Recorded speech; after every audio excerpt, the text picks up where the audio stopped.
Hi, this is a video I'm doing for Crystal on one of my Facebook friends. She asked me, as far as my concerns when it comes to music, when it comes to hip hop and R&B music, and she asked me one of my views about that. And hopefully through this video she'll be able to understand, as well as I hope the views I portray are views for believers. This is stuff I've been studying as I've been walking with God and praying and talking to Him. So hopefully the scriptures and the links and stuff I give you can help answer your question. And like I said, I'm going to give you links and videos to be able to watch. So you don't have to just take my word for everything you hear, but go study it for yourself. I actually hope and insist that you do study it, because you'll be amazed what you learn, because I learned a lot studying this process. The first scripture, though, that we're going to use, and I want you to remember this throughout the videos, is Philippians 4:8. And it says, whatever things are true, whatever things are noble, whatever things are right, and whatever things are pure, whatever things are lovely, and whatever things are admirable, if any is excellent or praiseworthy, think on these such things. And that is the way I try to live my life, and it's for that reason that I myself don't listen to anything unless it's gospel or Christian music. If it gives praise to God, I listen to it, because I understand by me giving my life as a living sacrifice, I'm here to serve God, not myself. So if it's pleasing Tiffany but not pleasing God, I try and stay away from it as best as possible.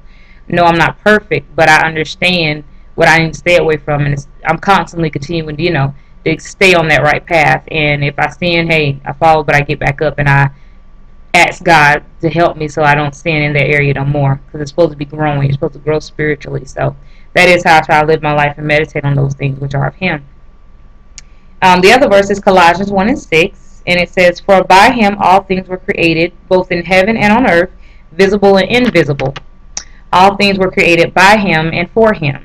And that's a beautiful verse we have to continue to remember, is that God created everything. When we open our eyes, everything we see, this is God's creation.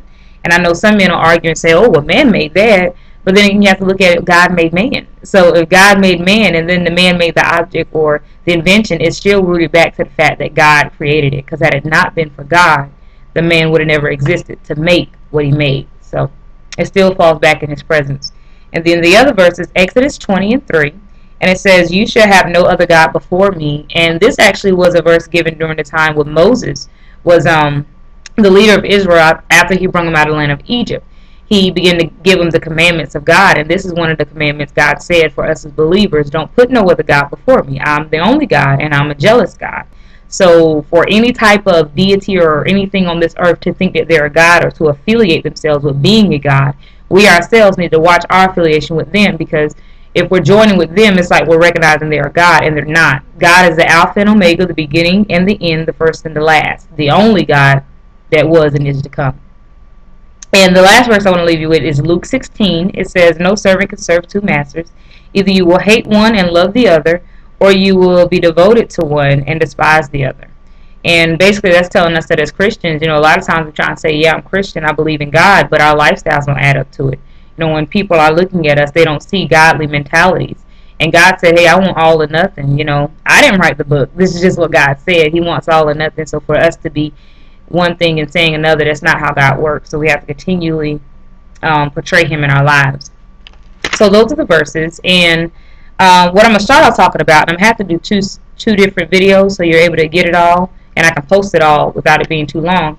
I'm going to start talking about as far as what I first came across when I started studying the music. And I came across a group called the Illuminati organization. You may have heard of it, you may have not.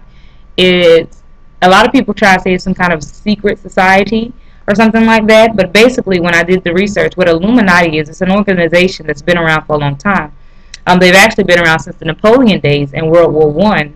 And their desire is for world takeover. That's their whole purpose, is to take over the world. Now, for a Christian, hey, that's a big red flag, because God said, I am the first and the last. I created this world. It's His world. So for someone to want to come in and take over the world, that should be a red flag to us as believers, saying, hey, that don't sound right, because God created this world. This is God's world. We're serving Him.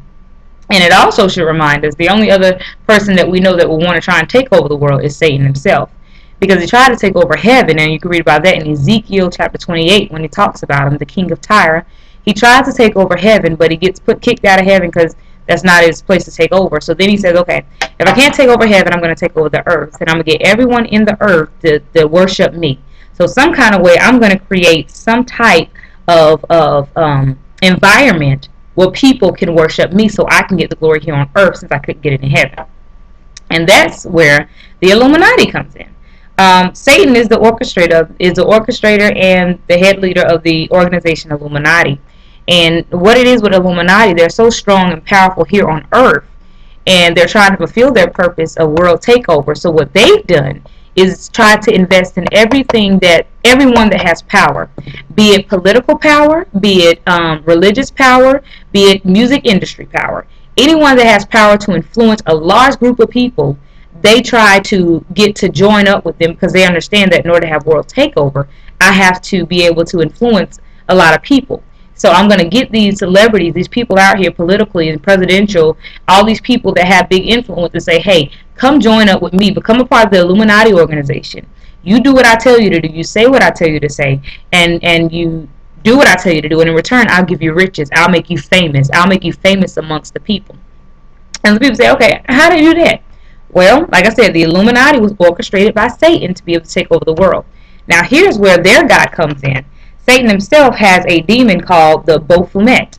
Baphomet is a satanic symbol of the devil. It's literally a symbol of devil, and you may be amazed how publicly announced this symbolism is, because what it is, you've probably seen it a lot, and I'll give you a picture of it.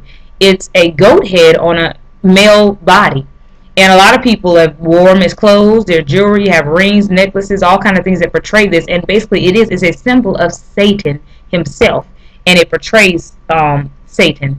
And on the next video, I'll break it down even more, but I want to stop so I can be able to post this one.